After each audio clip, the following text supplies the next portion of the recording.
Are we ready to go? Yeah. Cool. Yeah.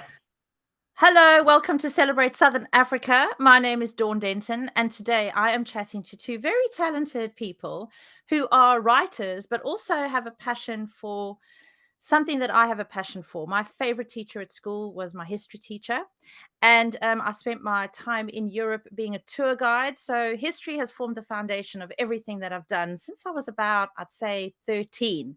So welcome to Celebrate, Matthew Blackman and Nick Dall. Lovely to chat to you both.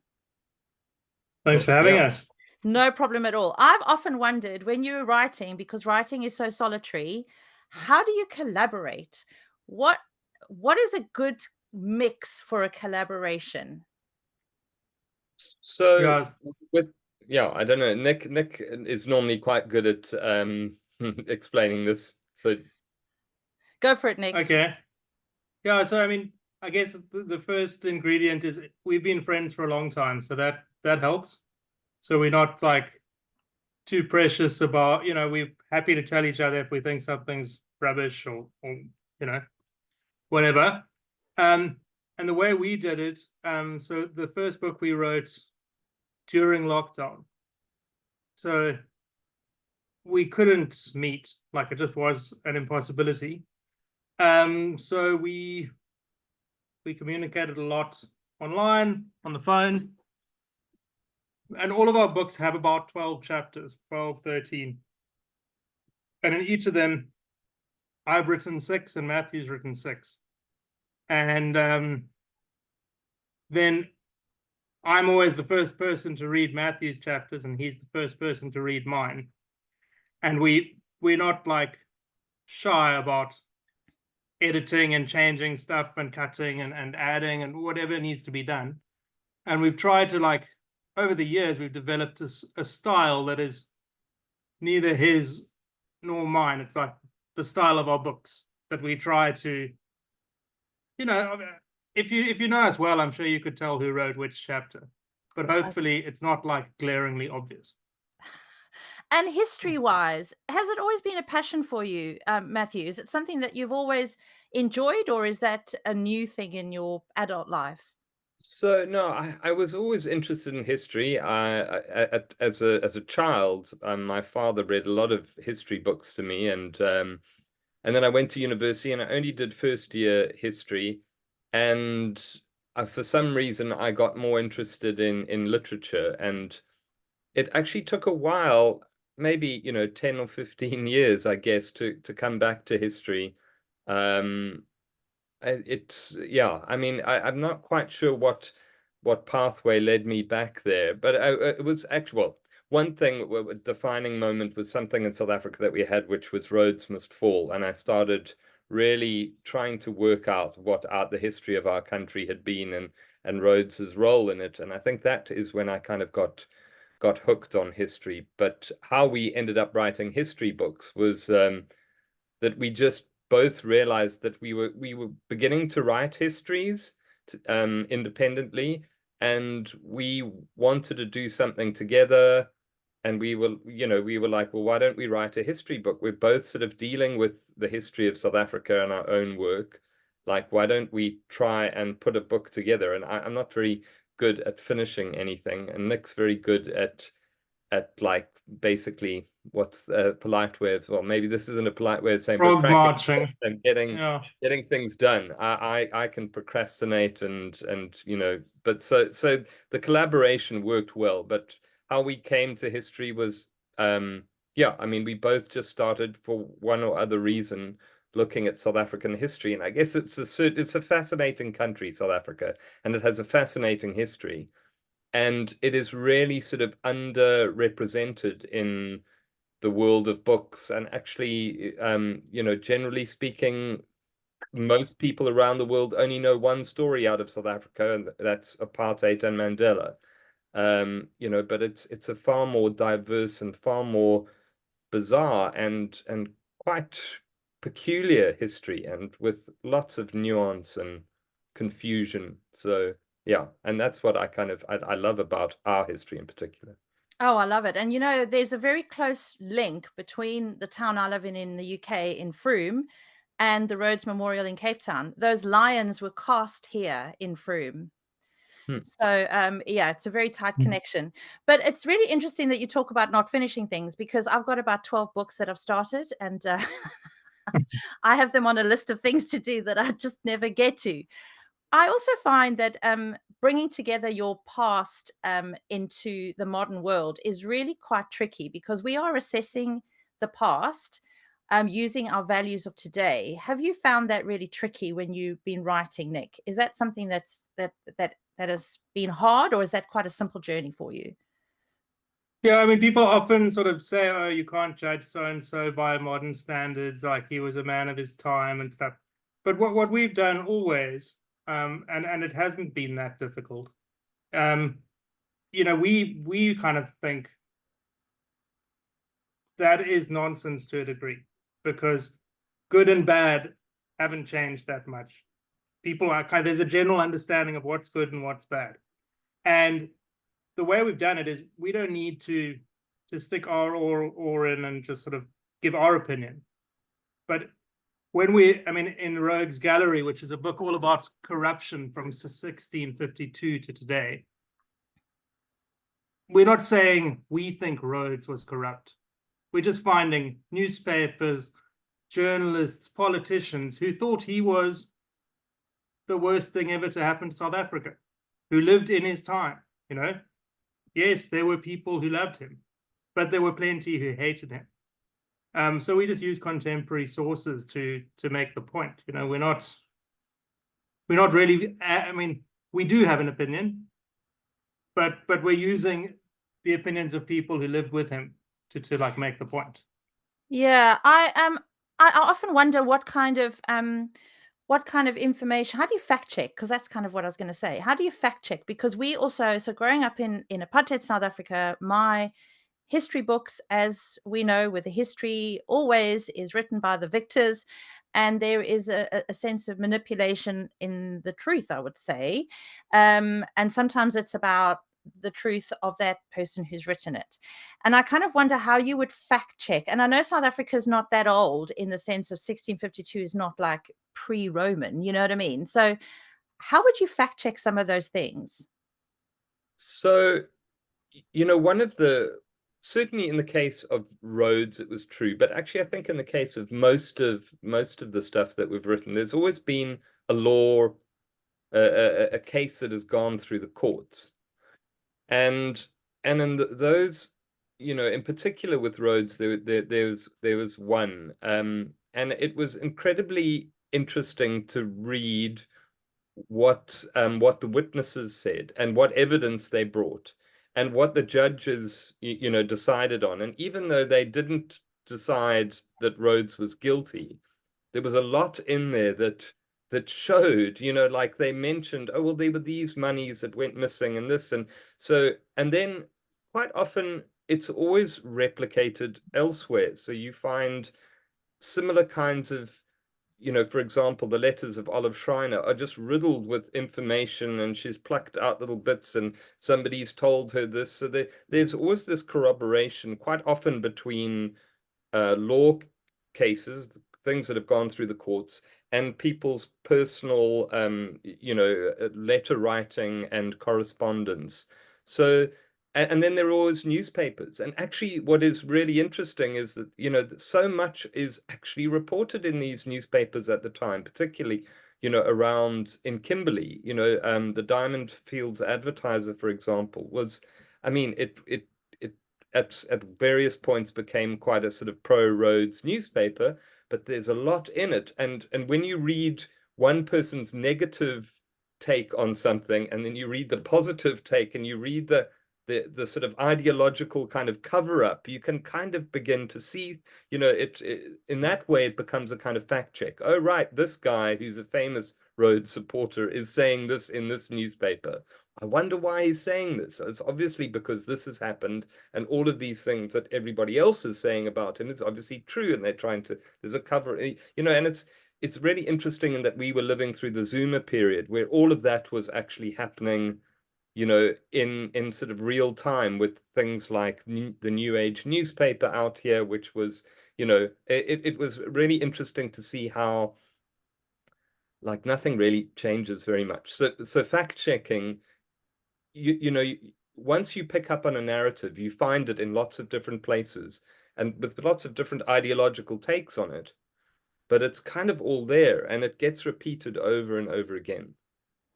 Yeah, what's really interesting for me actually is I don't have 1820 settler heritage, but I often, so I do a lot of talks around the UK about the 1820 settlers simply because I find it, the fact that we had 103 people leave the UK to settle in America 200 years before the 1820 settlers, and we talk about it. There's plaques everywhere. They have marches. They have, you know, like beautiful celebrations on both sides of the Atlantic.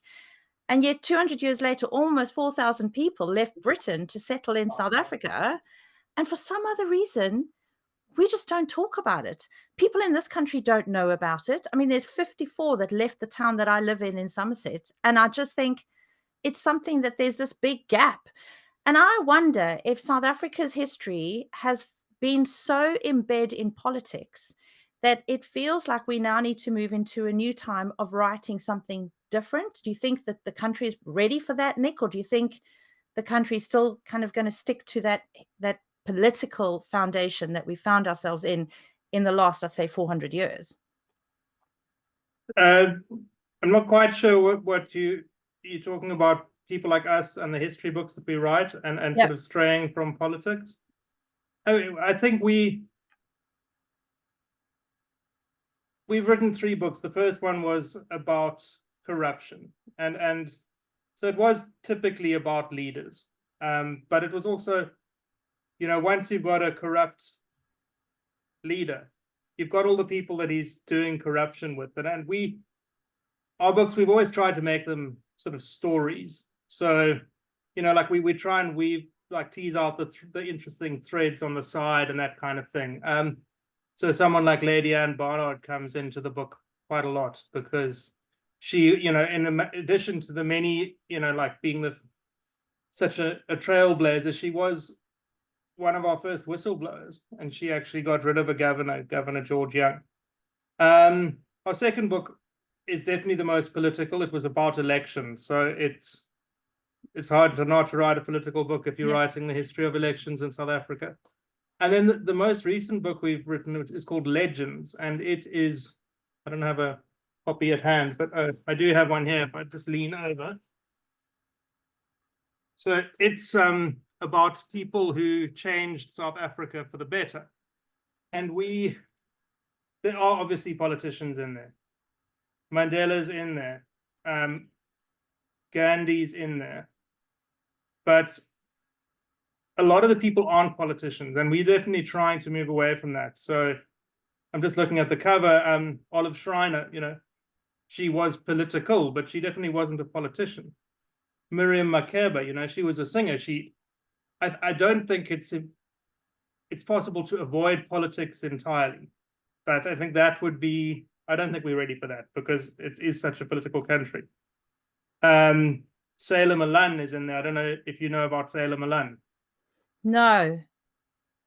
Do you want to know? He's Yes, maybe, please. if you've got UK listeners, he's quite an interesting chap. So he's a South African farm boy. He grew up on a farm near Paarl. Didn't have a hell of a lot of money, so he trained to become a sailor. He worked in the Merchant Navy for a while, and then he thought, I don't love sailing, let me try flying. Just before World War II, he signed up for the RAF, and he became the most successful Allied fighter ace of World War II. He killed more Germans in the Battle of Britain than anyone else. He was an amazing soldier, or, you know, he was just an amazing shot, an amazing pilot. So he killed Nazis in the skies of Europe.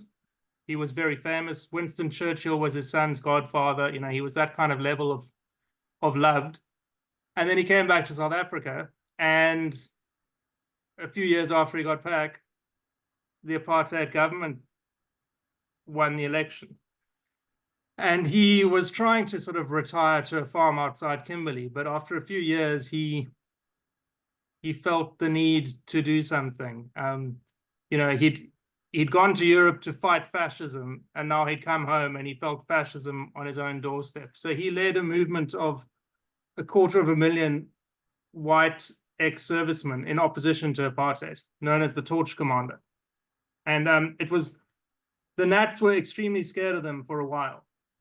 So they pulled out all the stops and stamped them down. And once it lasted a couple of years, once the Nats had extinguished the white opposition to apartheid, they could do their worst. So I don't think Matthew and I are quite ready to abandon politics entirely, but we're interested in looking at it through new, different lenses, ordinary people who did extraordinary things, kind of thing. Yeah, and actually, both of you with such a strong journalism background, of course, we live in a world where everyone thinks of themselves as a journalist, and I wonder, when we look back from the future to this time period, how will we know what the truth is? I don't know if you've got a view on that, Matthew, because it just feels like there's so much out there that it's almost impossible to be able to draw the right threads. Yeah, I mean,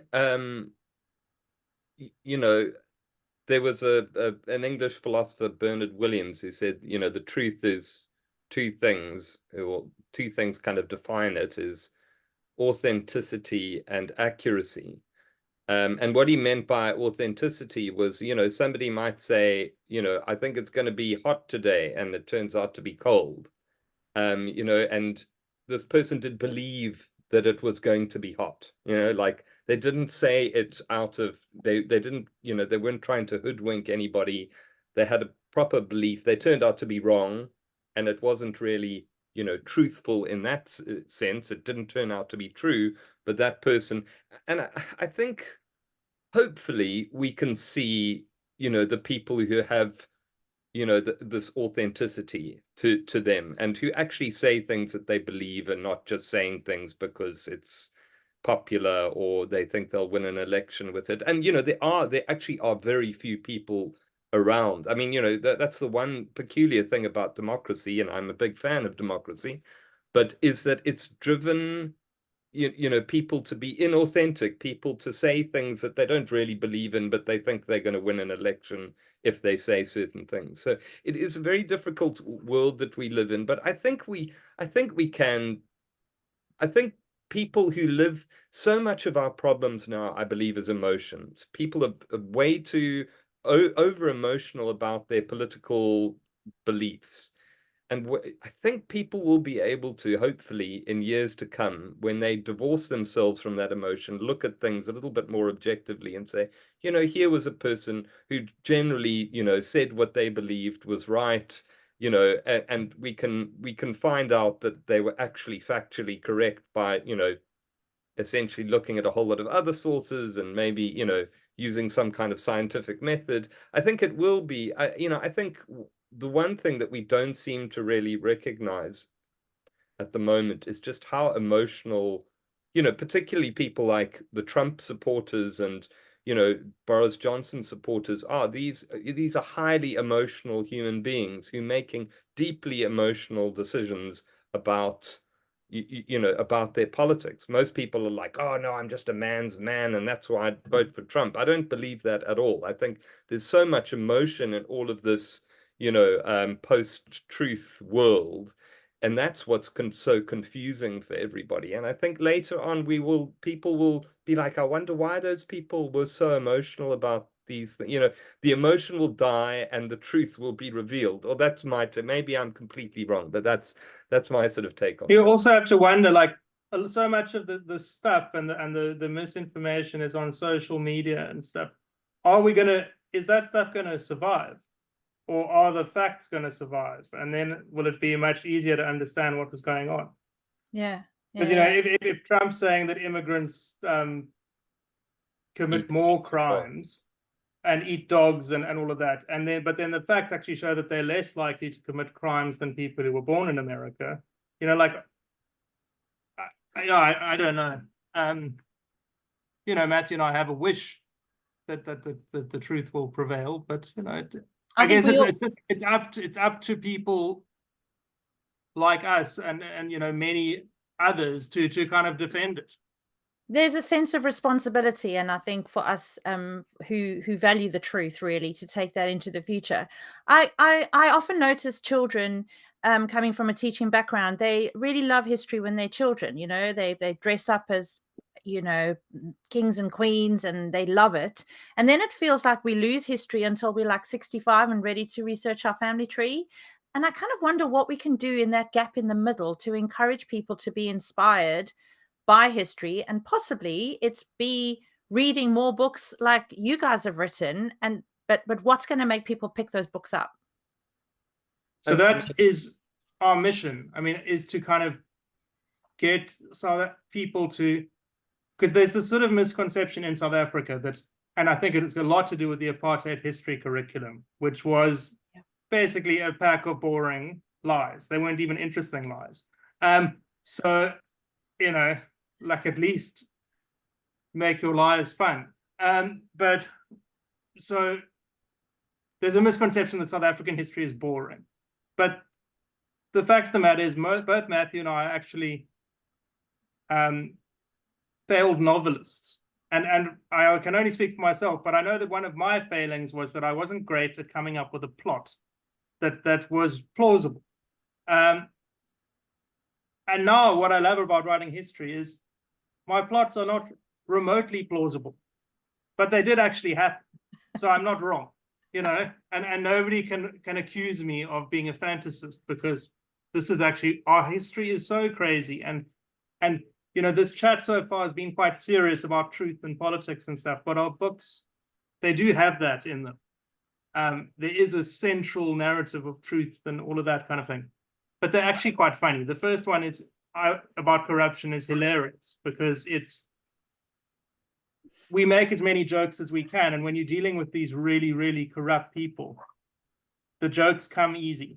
Like these guys, they all do exactly the same thing, and they are all guys, and they play the same tricks, and it's just, whether you are being corrupt, corruptly procuring a donkey or a Mercedes Benz or a horse, it doesn't matter. Like the concept is the same, or a slave for that matter, which was also came into the book. Yeah, so I mean, we're trying to make history a little bit more accessible, fun, popular, but we definitely haven't cracked the we haven't got global attention. We're just but we do think that if people pick up a book, find it's really interesting, they read it for the fun, but as part of the process they learn a bit more. And if all South Africans knew a bit more about our past, instead of just assuming whatever they assume because of like their what's brought them to that point in their life, we'd do a bit better, I think. What is also a little bit strange is, Nick and I, we were at a school the other day, and how, children love a story. They love being read to, they love being told the story.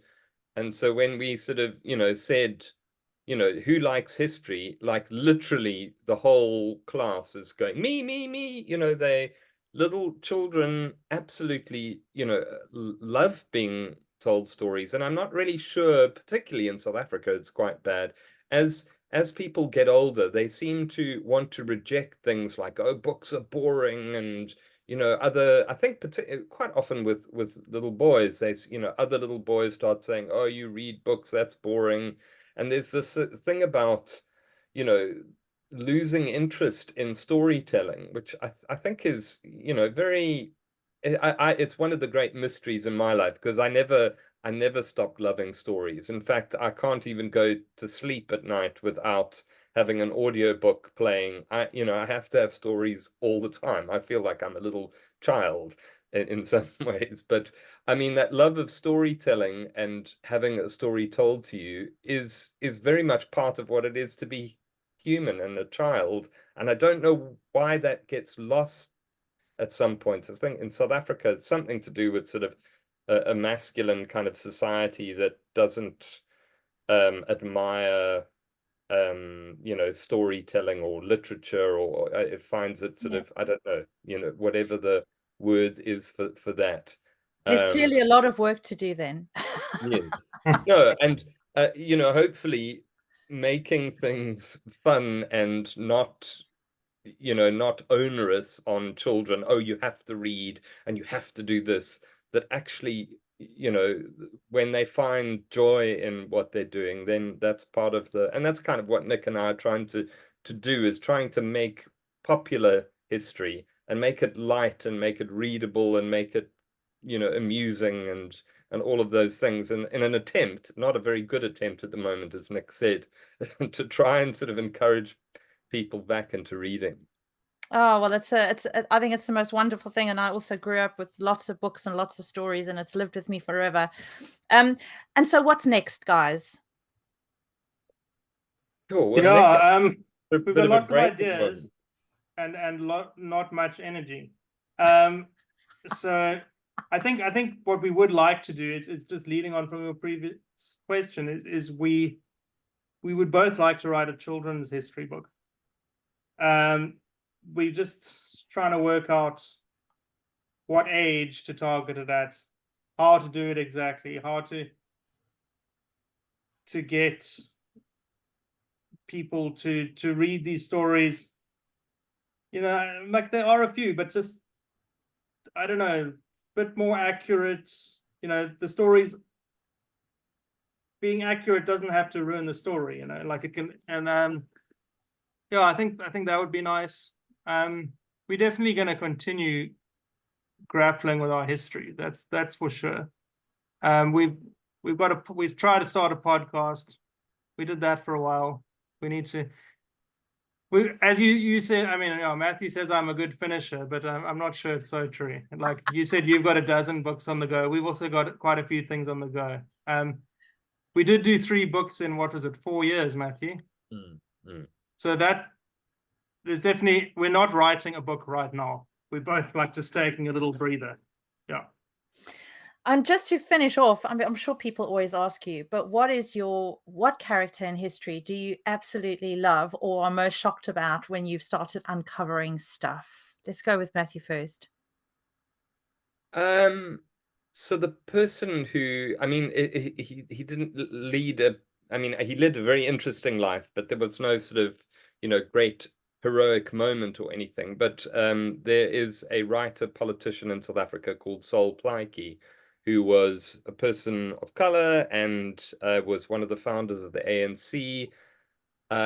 He had an extraordinary life. He ended up, being able to speak 7 different languages.